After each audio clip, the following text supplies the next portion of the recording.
இன்னைக்கு 4:02 காலைல 6 மணிக்கு அலாரம் வச்சா நான் எஞ்சது என்னமோ 7:04 தான். இந்த காலேஜுக்கு போகும்போது கூட 4 மணிக்கு அலாரம் வச்சு நான் கரெக்டா எந்திரிச்சிடுறேன். ஆனா அந்த அம்மாவனத்துக்கு போகும்போது மட்டும் ஏன் தான் எந்திரிக்க முடியலனே தெரியல. நம்ம சேனல்ல பத்தி நம்ம நிறைய வீடியோ நல்ல எஃபெக்ட்டோட போடுறோம். ஆனா யாருமே ரிப்ளை அதாவது லைக் பண்ண மாட்டீங்க, கமெண்ட் பண்ண மாட்டீங்க, ஏன் ஃபுல்லா கூட வாட்ச் பண்ண மாட்டீங்க.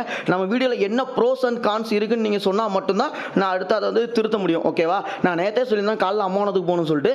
அம்மாவனத்துல பார்த்தா இவ்வளோ கூட்டம். ஐயோ நமக்கு எப்படா இட்லி தருவாங்கன்னு ஒரு யோசனையில தான் போயிட்டு இருந்தேன். ஆனா காமனத்துல நமக்கு இட்லி கொடுத்துட்டாங்க.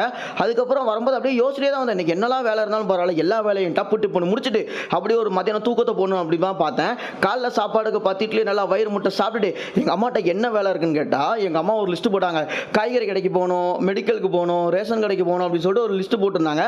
ஓகே ஃபர்ஸ்ட் ரேஷன் கடைக்கே போயிடலாம்னு சொல்லிட்டு ராம் பாப்புலர் பஸ்ஸை பிடிச்சி பஸ்ஸுக்குள்ள வச்சு நம்மளால வீடியோ எடுக்க முடியல. நல்ல டிக்கெட் நான் வெளியே வச்சு வீடியோ எடுத்துக்கிறேன்.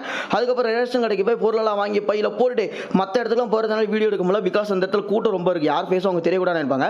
மத்தியானம் சாப்பாடுக்கு சோறு பிளஸ் கருணக்கிழங்கு குழம்பு பிளஸ் முட்டையெல்லாம் சாப்பிட்டுட்டு நல்லா நம்ம நினைச்ச மாதிரியே ஒரு தூக்கத்தை போட்டாச்சு. நல்ல தூக்கம். அதுக்கப்புறம் சாயங்காலம் எழுந்து ஒரு மனமான காஃபியை போட்டாச்சு. மனமான coffee because I am coffee lover ரைட்டா.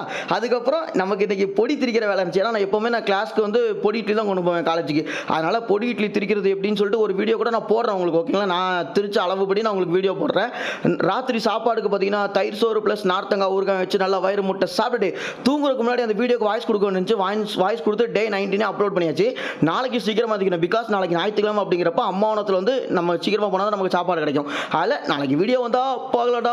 Boys and girls signing off from Hari daily vlogs Tamil.